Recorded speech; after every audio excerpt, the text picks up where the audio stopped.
चीनी नहीं 2 teaspoon powder sugar बा गुंड होइतबा चीनी नहीं 2 ରୁ 3 टेबल स्पून आम लेंबू रस यूज करवा।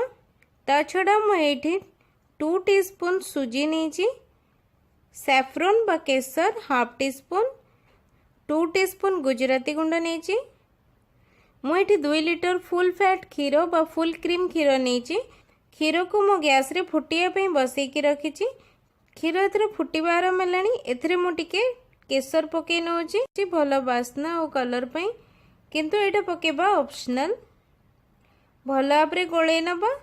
मन रखिबे फुल क्रीम क्षीर आमको एथरे यूज करे अछि और क्षीर फुटिला परे सर भी आपण बाहर करिवेनी। क्षीर एबे भल भाबे फुटिलानी। गैस रो फ्लेम मीडियम हाई रखिबा और एथरे लेंबू रस पके नबा। भल भाबरे थरे गोले नबा संगे संग। आपण देखि पारथिबे क्षीर एबे छिड़ी गलानी आउ पानी और छेना अलगा देखा जाउचंती। जेतेबेले आपण को छेना और पानी पूरा अलगा देखा जिवे सेतेबेले आपण गैस बंद कर नेबे। आउ ताको बेसी फुटेबेनी नहेले छेना टाण हो जिवो और हम रसगुल्ला नरम होबनी। एथरे छेना को पानी रो छाणी नबा। छाणीबा पई मु गोटे बड़ छणा बा नेट उपरे गोटे कॉटन कपड़ा पके की रखिछि। ता उपरे आमे छेना को छाणी नबा। तले जो गरम पानी जमा हो जाइए ताको आमे साइड रे रखी दबा। एबे आमे ए जो छेना रे टिके ठंडा पानी पकेकी ताको भल भाबरे सांगे सांग धोई दबा। जहा फल रे छेना रो लेंबूर बास्ना पळेबो और ता संगे छेना हमको चुपुड़ीबारे सुविधा भी हबो। मुझे 2-3 थर आपको ठंडा पानी रे भल भाबे धोई सारलेनी।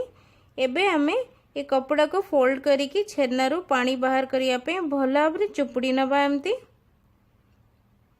छेना रे बिल्कुल पानी रखिबेनी। पूरा पानी चुपुड़ी की आम एथरू बाहर कर नबा।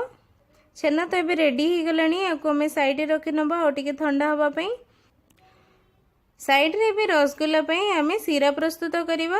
सीरा बनेया पई मु गोटे बड़ सॉसपेन को गैस उपरे बसैची आ सेथिरे आमे पकेबा 450 ग्राम चीनी आ पकेबा संगरे 1 लीटर पानी। भल भाबरे चीनी और पानी को फुटिया को दबा।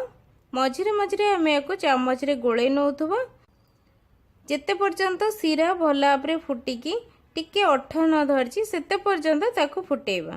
ए देखंतु ये टिके अठा धरिबा स्टार्ट हो गलानी सीरा। एथरो गैस रो फ्लेम ऑफ कर नबा। एबे नेक्स्ट स्टेप स्टार्ट करिबा।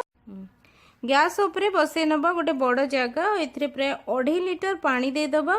पानी को भल भाबरे फुटिया पई मीडियम हाई फ्लेम रे छाड़ी दबा। एबे हम छेना भल भाबरे ठंडा हो गलानी। हाथ रे भल भाबरे ताको टिके टिके क्रश कर नबा भांगी नबा आ सेतरे 1 चम्मच खंडे सुजी मिसै दबा। सांगरे गुजराती गुंड पके दबा आ भल भाबरे टिके मिसै नबा हाथ रे।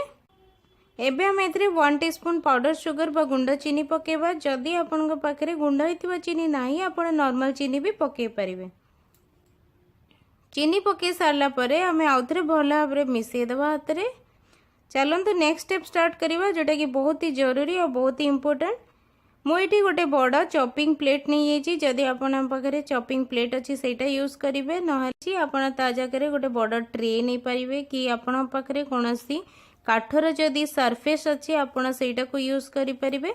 ता उपरे आमे प्रथमे छेना रखिबा और छेना को एमती हाथ रे मु जेमती एथरे देखौची करिकी से उपाय रे याकू हमें घसीबा आरंभ करिबा। याकू एमती 15 ରୁ 20 मिनिट पर्यंत करिबा। ओडिसा रे रसगुल्ला एमिति ही तैयार करा जाए।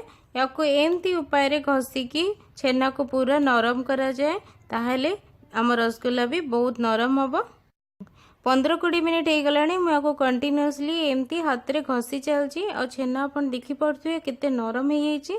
नेक्स्ट स्टेप है आम ये छेना को रसगुल्ला बनवाई एका साइज रो गुड़ा रे भाग कर नबा।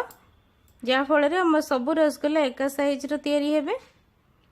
एबे हमें गोटे परे गोटे ए गुड़ारू उठेबा और ताको हाथ पापुली भितर भल भाव बुले बुले की पूरा प्लेन चिकन करके हमें रसगुल्ला बने नबा।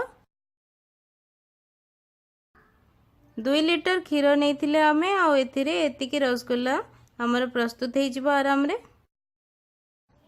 एठी देखंतु मोर सब रसगुल्ला मुझे हाथ रे बुले बुले की चिकन करी बने सारलिनी। आउ जो पानी आमे रखिथिले गैस उपरे फुटिबा पई सी भी एबे भल भाबरे फुटिबा आरंभ हो गलानी। गैस रो फ्लेम को हाई रखिबा, पानी एमती फुटुथबो आ गोटे गोटे करी या भितरे आमे रसगुल्ला पकेबा आरंभ करिबा। ओडिशा बाहर तैयारी होतबा रसगुल्ला सबोले चीनी सिरा रे फुटा हुए, किंतु आम ओडिशा रसगुल्ला सबोले पानी रे फुटा हुए और तापरे सेटा चीनी सिरा रे पका हुए। आउ सेथि पई आम ओडिशा रे रसगुल्ला एते नरम और स्वादिया। अपन देखि परिबे जेंती आपण रसगुल्ला पके किछि सेकंड भितरे रसगुल्ला संगे संग ऊपर को उठी आसीबो। गैस रो फ्लेम बिल्कुल कम करिवेनी, याको मीडियम हाई फ्लेम रे कंटिन्यूअसली 35 रु 40 मिनिट पर्यंत फुटिया को छाड़ देबे। किछि समय भितरे रसगुल्ला रा साइज पूरा डबल हो जिवो। प्राय 35 मिनिट हो गलानी मीडियम हाई फ्लेम रे हम रसगुल्ला सेमती फुटी चलची। एथर आमे गैस रो फ्लेम ऑफ करनबा आउ हम रसगुल्ला को गोटे गोटे करी ए पानी रो बाहर करिकी आमे सीधा सिरा रे पके नबा। सिरा रे ए रसगुल्ला गुडी को प्राय 1.5 रु 2 घंटा पर्यंत सोक होबा पई छाड़ दबा, जा फल रे रसगुल्ला पूरा सिरा रो मिठाटा को टाणी नबो। आ कम से कम 2 घंटा पर ही आपण याको सर्व करिवे खाइया पे, ताले या टेस्ट बहुत भल आसीबो। जदि आजिर रसगुल्ला रेसिपी आपण मन को भल लगे ताले प्लीज मो वीडियो को लाइक करिवे, शेयर करिवे और मो चैनल को सब्सक्राइब करिया को भूलिबेनी।